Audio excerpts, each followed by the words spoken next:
I've spent the last month ripping off a bug in an attempt to make an interesting football. In the process, I've acquired some new pets, made some new friends, and ended up with a pretty cool ball at the end of it. Although it does have a dark, embarrassing secret that I'll get into in a little bit. That's all we do here. We design and make experimental footballs. This channel is my public R&D lab. The goal is to play around with new ball designs and see if anything interesting comes out the other end. If you're super observant, you may have noticed the location switch up halfway through the last video that I uploaded about the puzzle ball. Before I was stitching everything in downtown St. Louis, a city that I will always be a fan of. It's been good to me. I've met my wife there. I discovered ball making there. But as of a couple of months ago, we moved. Mainly for personal reasons, but it did come with a few ball-related upgrades. My little football factory is now located in the middle of nowhere, rural Texas. The biggest thing really is the space.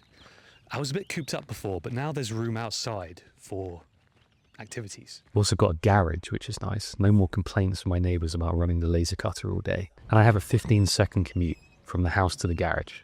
And it was on that commute that I stumbled upon the inspiration for this new ball.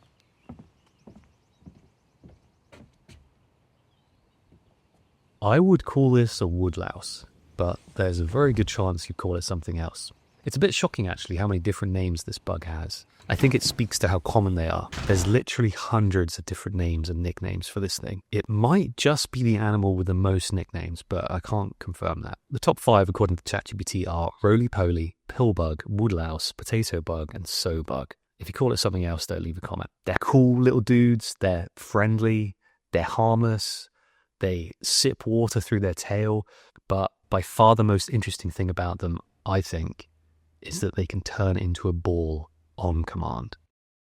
I got into an argument with ChatGPT about why this might be. I was hoping that perhaps in addition to protection, it could also be helpful that they might roll away from danger, almost like a method of transport. Apparently that's definitely not the case though, and any tiny advantage that this might have provided was very much a secondary reason. Still, I like the image of them getting a little bit scared, rolling up into a ball and then rolling away. It's the rolled up version of this bug that we're going to use as a basis for the ball.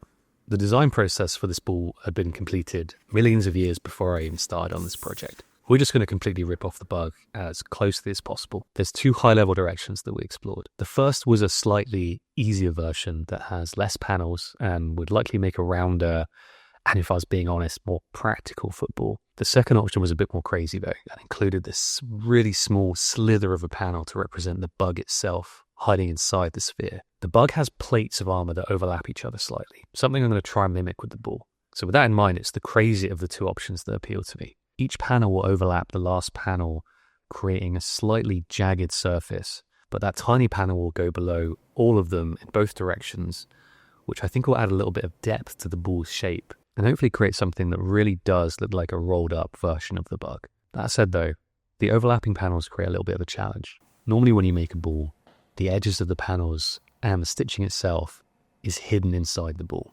In this case, both the edges and the stitching will be on full display. I do always try to make sure the stitching is nice and tight and consistent, but making the actual stitch itself look good is usually a pointless step as it's inside the ball. No one can see it. And considering how long it takes to make these balls, any little optimization really does add up over the duration of the full ball. There's an extra little step that you have to go through to make sure the final stitch looks nice, which is pretty easy when you first start stitching, but as things progress, it gets trickier and trickier. But before I get into that, let's talk about the materials. I have some of this really nice Italian leather left over from the 32-bit mesh ball we released a couple of months ago. It's perfect for this project. It's basically the same color as the bugs that I have. We're not bugs! I mean, you pretty much are. You've got about 50 names with the word bug in them. We're crustaceans. Okay, fine. Crustaceans then. Anyway, I also have some very similar in colour grey stitching thread, which is important because, like I mentioned, every stitch on this ball is going to be visible when it's done. I left this thread in with the crustaceans overnight just to infuse it with their spirit a little bit. This next step is one I always skip, but I need to clean up the edges a little bit. This is a complete blind spot. I've literally never done this before. I had to buy a couple of new tools to get it done. These are edge bevelers. They shave off a tiny amount of leather on the corner of the edge. It helps clean up the little tufts of leather that are left over from the laser cutter. And this thing's called a burnisher. If you rub it along the edge of the panels with a little bit of polish, the leather fibers eventually fuse and it just makes it look much nicer. Now all I have to do is stitch everything together.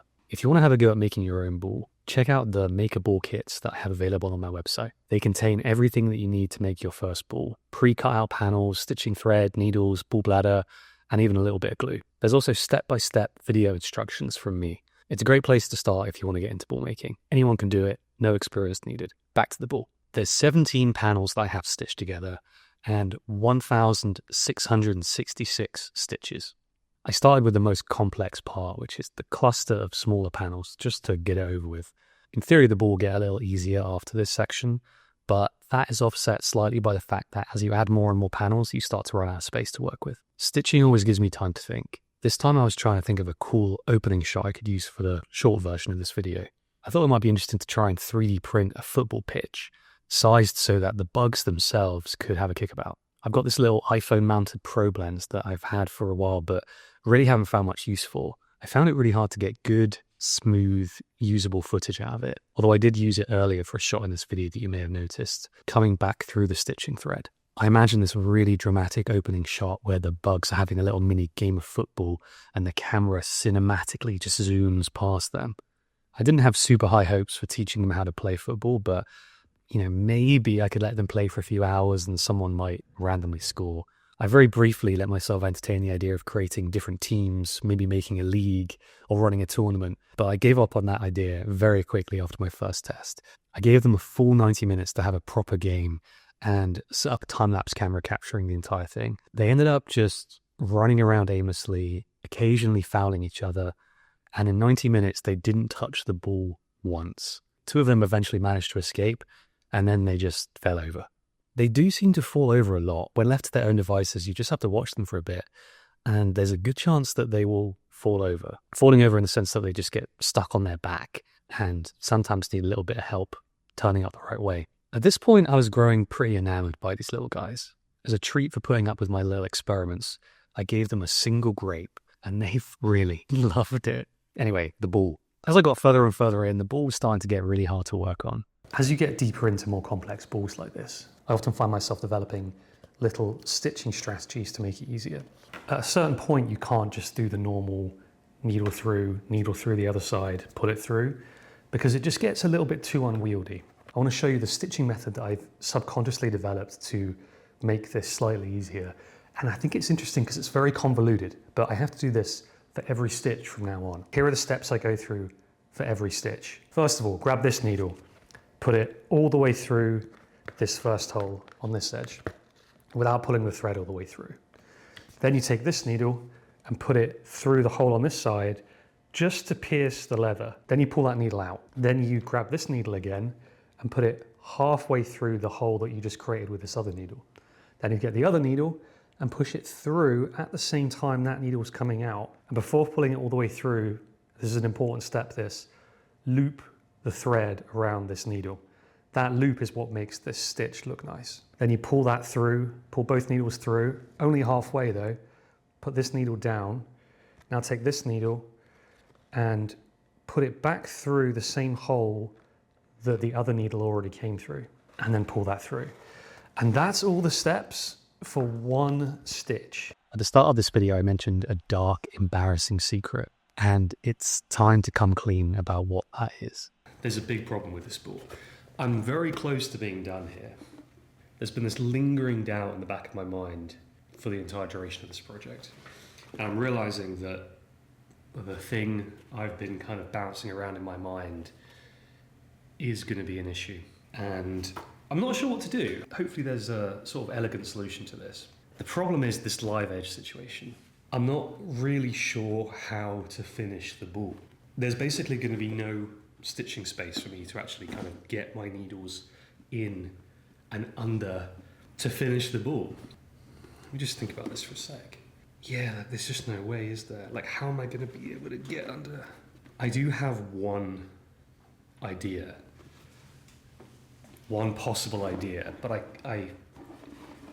I'm sure it will work, but I hate it. It's like a secret. It's something I don't even want to include in this video. I'm tempted to edit this bit out. It makes me deeply ashamed. I think what I'm going to have to do is sort of pre-stitch an area maybe about that long. So I'm going to pre-stitch these just through this one layer here. Then I'm going to start stitching about here properly with this panel. Then I'm going to go all the way around here, proper stitching, proper stitching, proper stitching, proper stitching, proper stitching. And then hopefully with the gap I've left here, I'll be able to do at least a good chunk of this final edge, maybe sort of 80-90% of it.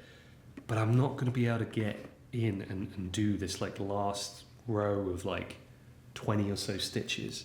Leave this part unstitched and then secretly glue it.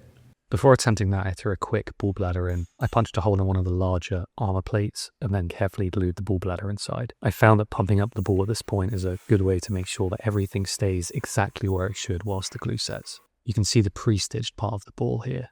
All I had to do now is add the last panel and then glue the last couple of stitches. To hold the glue in place for a bit whilst it set, I aggressively taped it, then just left the ball alone for a few hours. I was already very happy with it though. It turned out pretty fucking amazing. Gluing the last few stitches ended up being completely fine, and in hindsight I think I probably could have pushed it much further and had a much smaller part that I needed to glue.